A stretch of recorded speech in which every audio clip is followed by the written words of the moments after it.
बिहार के रायपुर में एक मामा ने अपनी 2.5 साल की भांजी का गला काट दिया और इस कदर काटा कि बच्ची को अस्पताल ले जाते बहुत देरी हो गई। वहाँ पर डॉक्टरों ने उसे मृत घोषित कर दिया। मामा यहीं पर नहीं रुका, उसने अपने 1 साल के भांजे को भी बहुत बुरी तरीके से मारा और तो और अपनी बहन को भी मारा। फिर वहाँ से वो फरार हो गया। पुलिस उसको खोजने लगी और वो इतना शातिर कि वो जगह जगह पे अपनी लोकेशन बदलने लगा।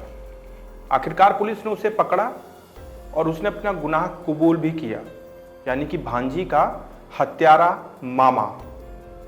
दरअसल ये मामा है कौन और ये अपनी ही भांजी को क्यों इसने मार दिया? बहन से इतनी जाति दुश्मनी उसकी क्या हो गई? आइए जरा इस घटना को खोलते हैं और इसके बारे में जानते हैं। नमस्कार, मेरा नाम है राहुल और आप देख रहे हैं 9 PM विद JRD। दरअसल ये कहानी शुरू होती है आज से तकरीबन 4 साल पहले। 4 साल पहले एक सोनी नाम की लड़की होती है जिसकी शादी होती है एक इंसान से। नाम उनका गुप्त रखा गया है। अब उस इंसान से शादी होने के बाद दाम्पत्य जीवन इनका सही चलता है और 1 साल बाद इन्हें एक बेटी होती है। बेटी बहुत प्यारी थी, घर में सारी चीज़ें सही थीं, लेकिन बेटी होने के बाद फिर सोनी और उसके पति के बीच में झगड़े भी शुरू हो जाते हैं। झगड़े इस कदर बढ़ने लगते हैं कि कई दफ़ा सोनी कहती है कि अगर तुम ऐसे ही रहोगे तो मैं तुम्हें छोड़कर चली जाऊंगी। उसके पति को कोई खास फर्क नहीं पड़ता है। और दरअसल देखा जाए तो इसके पीछे की जो वजह थी लड़ाई की, वो थी सोनी का एक अफेयर। दरअसल इसके बारे में खुल के बोलने की परमिशन नहीं है क्योंकि पुलिस इसकी गहन तरीके से जांच कर रही है, लेकिन तथ्यों के आधार पर यह पता चला है कि सोनी का एक अफेयर भी था बाहर, एक जितेश नाम के इंसान के साथ। और कहीं ना कहीं सोनी और उसके पति के लड़ाई करने के बीच की ये एक सबसे मुख्य वजह थी। लड़ाई इस कदर बढ़ी कि दरअसल 2 साल पहले ही आखिरकार जो सोनी थी उसने अपने पति को छोड़ दिया और छोड़ने के बाद वो अपने प्रेमी जितेश के साथ उसने शादी कर ली। अपनी बेटी को भी अपने साथ लेकर आई। जितेश ने उसकी बेटी को स्वीकार कर लिया। उसे उसकी बेटी से कोई परहेज नहीं था। 2 साल पहले ही, मतलब ये अपने पति के रहते ही सोनी ने एक दूसरे इंसान जितेश से शादी कर ली। ये इसकी दूसरी शादी थी। इसके बाद दोनों का दाम्पत्य जीवन बेहतर तरीके से चलने लगता है। 1 साल बाद फिर सोनी को एक बेटा भी होता है, यानी कि अब सोनी के पास एक बेटी जो कि पहले पति से थी और एक बेटी ये जितेश के साथ थी। इनका दाम्पत्य जीवन बहुत सही चल रहा था। जितेश ट्रक ड्राइवर का काम करता था, तो अक्सर 10-10, 12-12, 15-15 दिन वो ट्रक लेकर यात्रा में रहता था, पैसे कमाता था और इधर सोनी अपना घर संभालती थी। इन सारे वाक्यांशों के बाद एक शख्स और है जिसका नाम है कुमार। ये कुमार जो है ये है सोनी का भाई। और जब सोनी ने दूसरी शादी की तो कुमार उस चीज़ से बहुत नाराज हुआ। उसने कहा कि ये तुमने सही नहीं किया, लेकिन सोनी ने उसकी बात नहीं मानी। 2 साल हो चुके थे और कुमार कभी सोनी से बात नहीं करता था। लेकिन दरअसल अचानक से ऐसा होता है कि मार्च का महीना यही चल रहा होता है और इसी दौरान जो जितेश होता है वो ट्रक लेकर बाहर गया होता है। तभी कुमार फोन करता है अपनी बहन सोनी को, कहता है कि चलो जो हो गया सो हो गया। मुझे ऐसा लगता है कि तुम्हें मायका आना चाहिए, कुछ वक्त मायका में बिताना चाहिए क्योंकि अभी तुम्हारा पति है भी नहीं। तो सोनी जो है कहती है ठीक है।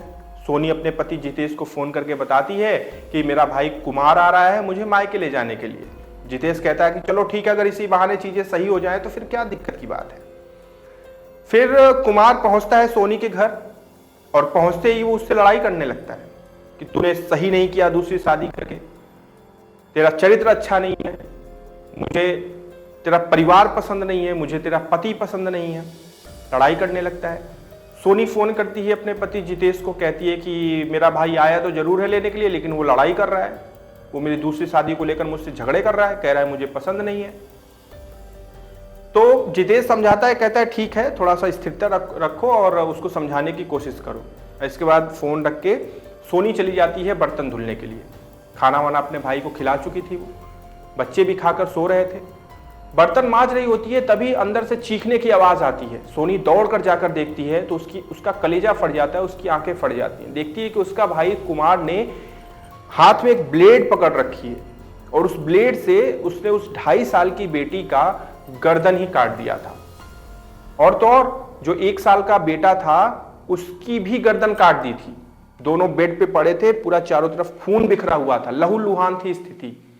ये देखकर सोनी घबरा गई और उसने जब भागने की कोशिश की तो फिर कुमार वहीं नहीं रुका, उसने अपनी बहन सोनी के ऊपर भी वार किया, जिसकी वजह से सोनी के पीठ पे एक लंबी जो है चीरा बन गया उस ब्लेड की वजह से। और इतना करने के बाद तुरंत वो वहां से फरार हो गया। आसपास पड़ोस के लोग वहां पर मौके पे पहुंचते हैं, तीनों को उठाकर हॉस्पिटल लेकर जाते हैं, लेकिन काफी देरी हो जाती है और जो 2.5 साल की बेटी होती है उसकी मौत हो जाती है। जो बेटा होता है वो गंभीर स्थिति में होता है, उसका इलाज शुरू हो जाता है। इधर जो माँ सोनी होती है उसका भी इलाज शुरू हो जाता है, क्योंकि वो भी गंभीर रूप से घायल थी। जितेश वहां पहुंचता है, FIR दर्ज करवाता है कुमार के खिलाफ। पुलिस कुमार को गिरफ्तार करती है। बार बार वो लोकेशन बदल रहा था लेकिन वो मिल जाता है। पुलिस पूछताछ करती है तो वो स्पष्ट बताता है कि मैं बिल्कुल भी खुश नहीं था। लेकिन अभी भी इसकी और गहन तरीके से जांच चल रही है, क्योंकि मामला दूसरे पति का भी है।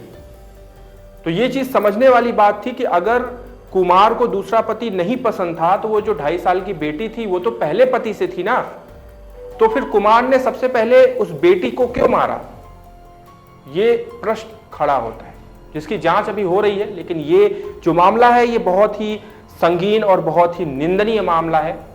एक 2.5 साल की बेटी, आखिर उसकी क्या ही गलती थी? वो चाहे जिस बाप से हो, उसकी क्या गलती थी?